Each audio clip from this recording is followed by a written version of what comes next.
If you're like me, for years you've saw the Yamaha lineup and thought to yourself, maybe there's something missing. Between the YXZ that is keyed kind of more as a sporty machine and has a tough time really being versatile for the trails and whatnot, to the Wolverine that is more leaning to the utility side with less ability to be sporty. To me, there's always been a hole right there in the middle that needs to be filled. It turns out Yamaha saw the same hole in their lineup, and this year they filled it with the new Wolverine RMAX 1000.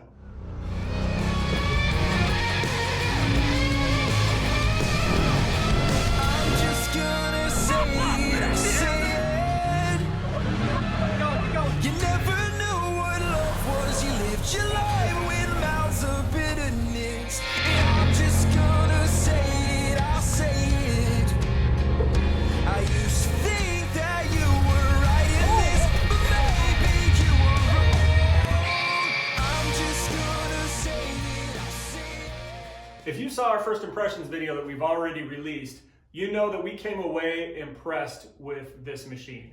Garrett and I got to spend some time at Yamaha at Sand Hollow in southern Utah and got to spend some time in this machine getting on trails, in the sand, and doing a little bit of rock crawling as well. And like I said, in our first impressions, we were impressed. So now let's get on with a full review and give you all of our thoughts on the Yamaha RMAX. So I'm going to get started by talking about some of the features that stood out most to me. And I'll start with the drive modes. The RMAX comes equipped with a switch that allows you to select from 3 different drive modes. They are Trail, Sport, and Crawl. Now, one key difference between this machine and others that might be out there is no matter which one of these modes that you have, you always have 100% of the power. The drive modes, instead of reducing the power, they actually just change the throttle engagement or the how touchy the throttle is, for lack of a better way to put it. So if you're in crawl mode, you'll have wide open throttle if you jam the pedal all the way to the ground. But if you just want to creep around, then the throttle will be a little bit less responsive initially, which allows you to have smoother throttle engagement. The second mode, which is trail mode, is kind of your all-purpose mode. The trail mode has a nice linear feel to it.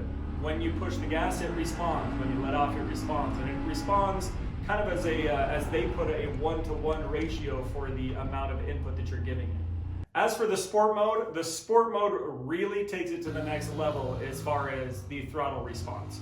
You hit the gas, it's gonna go.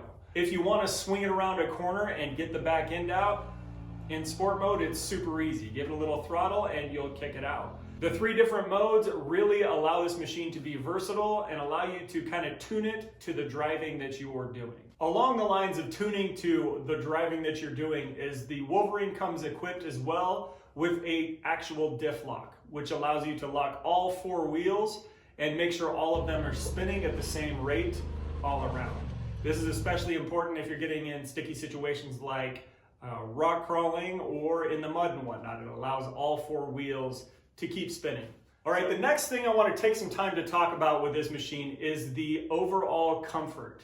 Yamaha spent a ton of time, and you can tell, paying attention to the details and doing what they needed to do to make sure this machine is comfortable for all types of people. So there's a few things that really stood out to me in relation to comfort. If you're familiar with the old 850 Wolverine, you'll notice on this machine they made the entryway larger to allow you to get in and out easier. Part of doing that is they actually reduced the size of the shoulder bolster as well.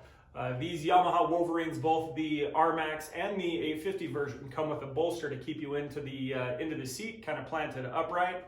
And they reduced the size of the bolster so it didn't stick out so far, so when you're getting in, you don't scrape your back against it while you're getting in. They also did a few other things to help make sure that you're comfortable. They moved the seat back about a 1/2 inch or 13 millimeters, increased the length of the throttle pedal, and what that does is helps you to have a less strenuous experience with the throttle of the RMAX. And they added soft touch points throughout the machine. So there's a couple different places where I really noticed it. And when I say soft touch, I don't mean padded like the seat that you're sitting on. I mean they're softer than hard plastic rubber points, like for example against your knees on each side. So both on the driver and passenger side, in your center console, you have a rubber pad there to prevent your knee from cracking against something that's hard plastic. Instead, they have a nice rubber pad there for you. They also have, if you ask me, one of the best dead pedals that I've had or experienced in a machine. Never from beginning to end did I feel like the dead pedal was annoying or uncomfortable. I felt like it was placed in the right place for me, and Garrett had the same feedback, especially in the driver's seat, but also in the passenger seat for me as well. Since we're talking about comfort, I also have to mention the rear seats on the 4-seat machine. They are a very similar, if not identical, design to the previous models as far as the sliders go and the overall design of the seats. And they are not the most comfortable design for adults. For kids, they'll be fine. If you have a 10-year-old and a 12-year-old or an 8-year-old and a 6-year-old or whatever else, the rear seats are going to be fine for you for a while. But if you plan to carry adults around in the back seat of your machine long term, they're not going to be super comfortable for your rear passengers. With that being said, they are very versatile. I think personally of my dad, who likes to go out riding with him and his wife sometimes, and then sometimes he wants to put the grandkids in the back, or maybe he wants to put his dogs in the back. This machine, the 4-seat, would allow him to do that. It would allow him to have the grandkids every now and again when they're in there. When they're not, slide the seats forward, throw the dogs in the back, and let them have some fun. So the rear seats, are they the most comfortable? No, similar design to the old one. Adequate or close to adequate legroom, but that's about it. They're not going to be the most comfortable. I did feel like there was a little less snaking to get into the rear seats than there is with the 850, but not enough for me to say that, yeah, they're super comfortable and easy to get in and out of rear seats. That's the sacrifice you make for keeping that short wheelbase on the machine. A few more things as it relates to comfort. The seatbelt, they added an adjuster on all 4 seatbelts in the 4-seater and on both seatbelts in the 2-seater that allows you to adjust the height of the seatbelt that it comes across your shoulder.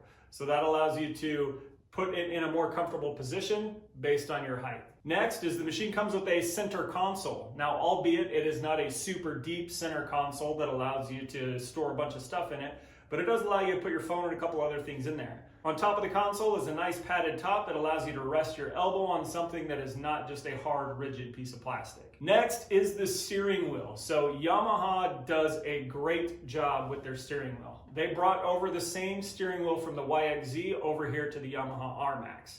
The shape is great, and it's in a shape or a way that doesn't allow you to easily put your thumbs in around it, but also be comfortable. We all know if you're driving a machine and you put your thumbs in the steering wheel and hold it like this, you risk getting your thumb broken if you get some hard steering input. So they brought over that same wheel and then added some padding to it. Really came away impressed with the wheel and the feel of the wheel in the RMAX. Now the last thing as it relates to comfort touches, I'll call them, is the grab handle for the passenger side. There's been a lot of talk about grab handles recently. Honda came out with theirs that was adjustable and didn't rattle all over the place. And then Polaris came out with theirs that kind of did the same thing on the Pro XP. This one in the RMAX is bar none and by far the best grab handle for the passenger that there is.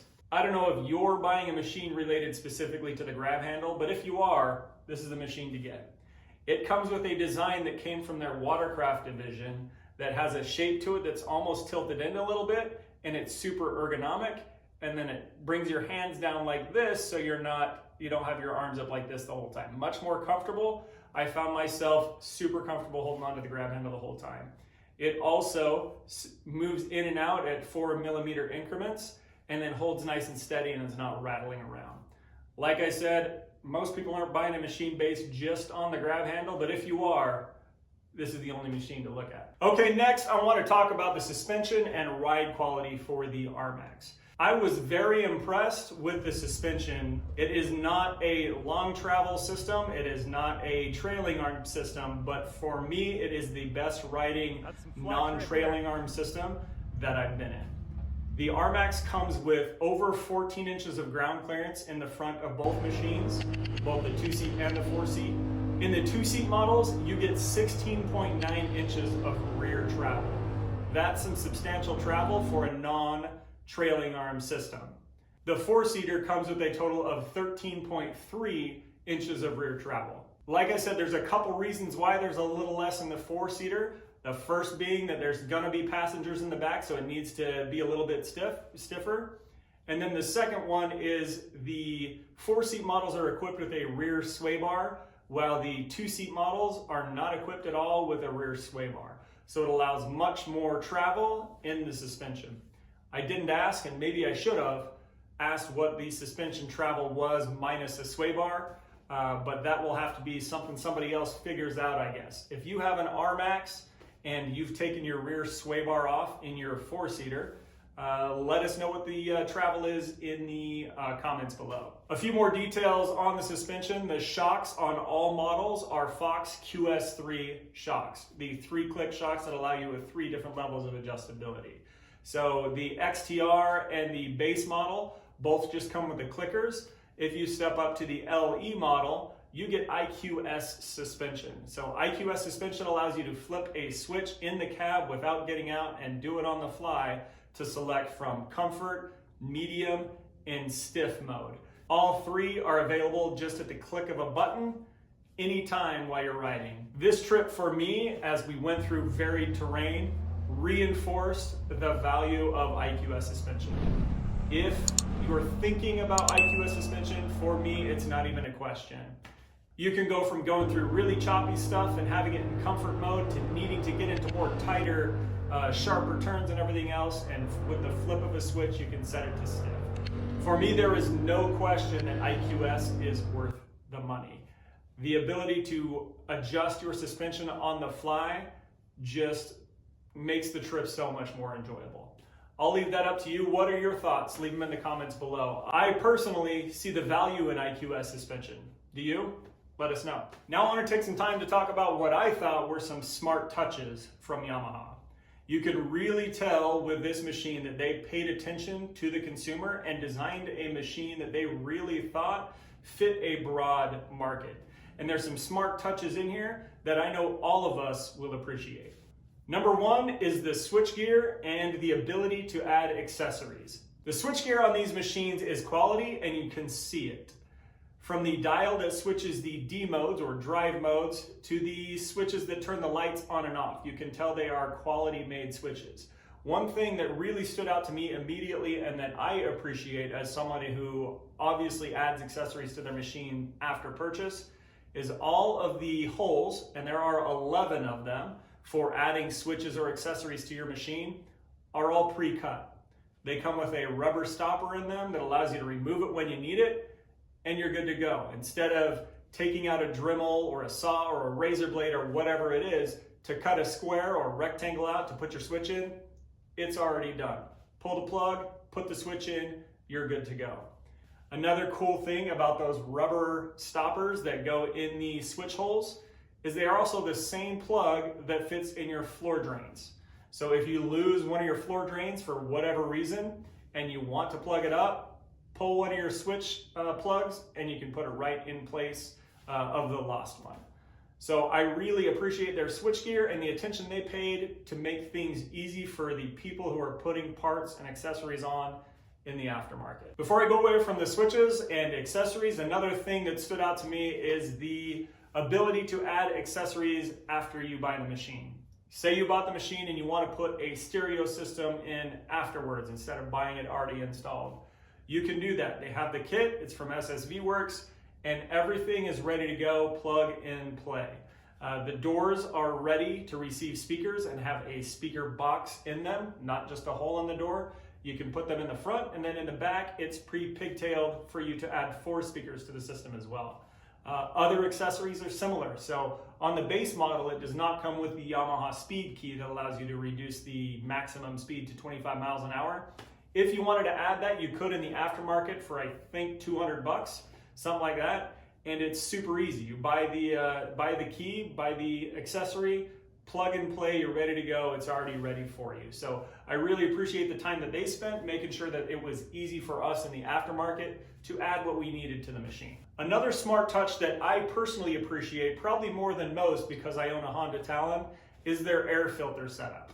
The air filter setup on the Wolverine RMAX is under the front hood, And to access it, you pull the hood off and then you pull the cover off the airbags. Once you have the cover off, you'll see that it comes with a foam oiled filter on top. It's a red one, so you can see when it's dirty and know when it's dirty and take it out and clean it. But even better than that, below the foam filter, you also have a paper filter in case anything gets by that red filter. I think other manufacturers could probably learn a thing or two about Yamaha's filter design.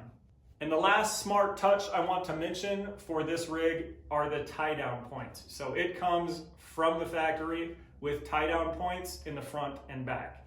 On a lot of rigs you buy in these days, and you kind of have to just figure out where you're going to tie the machine down. Not with the RMAX, it comes ready to go with 4 different tie-down points for you to secure your machine to your trailer. Another thing I want to mention is the Adventure Pro system. I came away impressed with it, especially initially, and here's some of my thoughts from the trail. Okay, so I want to run you through some quick features of this Adventure Pro. I'm sure there is plenty on the Yamaha website related to this product. We'll throw it into throw a link to that in the description so you can see it. But I want to show you a few things about it. Number one of the coolest things that you can do is all of this stuff on here is customizable. So right now we have our GPS speed right here. If I hold that down, I can choose any one of these different gauges or whatever to put there. So if I want to keep my my RPMs there, I can select my RPMs, and now my RPMs are there. Right here, if I want to change it from my drive mode and put, say, my voltage on there so I can watch my accessory power draw, same thing, I can put it right there. Right here, right now, I've got my engine temp, and I've got the drive mode over here as well. Another thing you can do if you just want to watch the maps, if you just want to see the whole thing there, then there you go. Right now, we're recording our route, so you'll see it right here. If I pause it, then it will pause the route, and then you can save the route as well. You can also mark your waypoints and do a bunch of other stuff there as well. So back to the dashboard here, what else can you do? Oh, let's look at the apps that we have on here. So right now, there's just a camera, notifications, and settings. But if you want to take a selfie, bam, there you go. And then you can save it to this and pull it out on the SD card. We'll go ahead and redo that one like this. So we'll add that to it, and now we've got it on our photo log there. You can also, right up here, you've got the camera, and then right here you have a turn the screen off button. So you hit that, and the screen goes off, hit it again, it comes back on. You've also got, let's see what this timer here does. Timing mode, session history, stored courses, so you can save your courses. One super cool thing about this, say you've been saving GPX files or maps from any other mapping software that you have, this thing has an SD card. You throw your SD card in there with your map files on it, go to your stored courses, and you can pull up all your stored courses that you have on there, or your stored GPX files, and already have your mapping stuff in there. What does this do? Let's see, search. Oh, you can search for trails, tracks, all that kind of stuff in your area. It's not cellular data, so you'll need Wi-Fi connected, so you need to connect it to your hotspot on your phone or whatever else. But like I said, long story short, with the Adventure Pro model, it's an impressive system that I don't think gets enough credit. I don't see enough people using it or talking about it, and I really do think it is one of, if not the best, GPS mapping, entertainment, whatever you want to call it, systems on a UTV, period. All right, as you can probably tell, I came away, and to be honest, so did Garrett, impressed with the RMAX. I've named many of the features in here that I came away impressed with earlier, but I'll give you what are my top 3 takeaways and what I was most impressed with about this machine. I'll do this in reverse order rather than give you my number 1 thing first. So number 3 is comfort. We spent the entire day, 8 hours in this machine, going up and down and all over in Sand Hollow. We rock crawled, we did some dune stuff, we did trail stuff. We spent the whole day in the machine, and I was still comfortable when we were done and ready to make another ride. So I came away impressed, number 3, with the comfort. Number 2 is power delivery. When I say power delivery, I guess what I really mean is the drive modes. So the drive modes give you the ability to crawl, they give you the ability to be sporty, and to just have a regular trail machine. The throttle response in sport was instantaneous, it was awesome, it was ready to rip. And then with crawl, it gave you the ability to just creep around. I came away super impressed with the drive modes, and I really do think it's a feature that a lot of people will appreciate and use. And the number one thing I came away most impressed with in this machine, I have to say, is the fit and finish and attention to detail that Yamaha paid to this machine. I feel like they put more effort into the development of this machine and making sure it was comfortable, it was clean, it was well put together than any other machine that I've been in.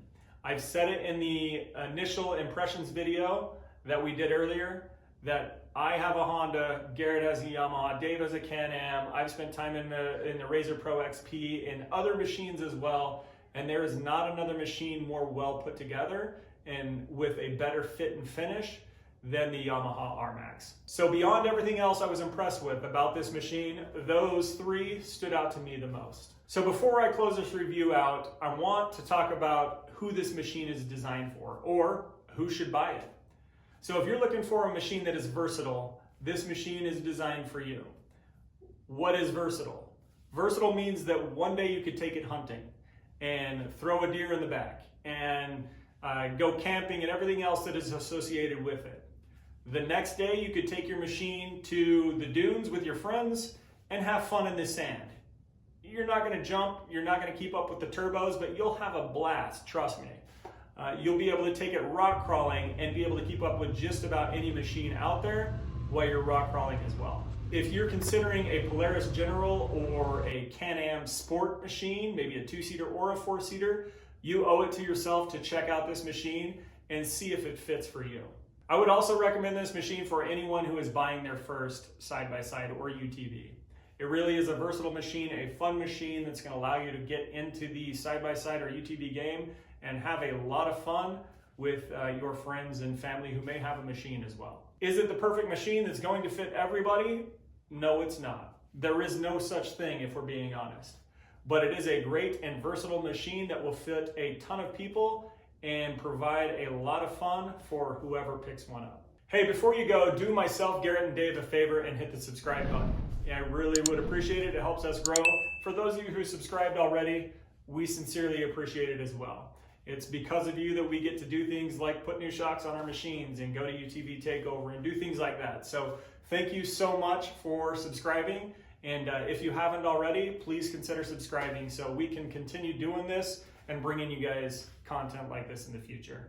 With that said, that's it for this one. Ride safe, pack out what you pack in, and we'll see you on the next one.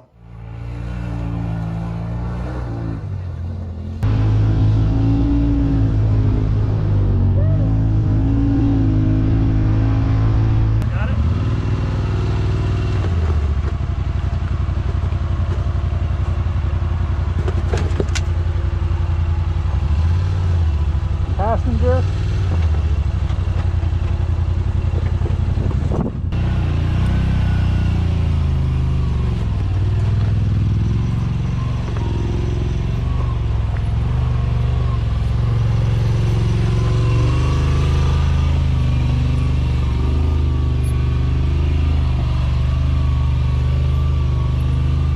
All right, hang tight.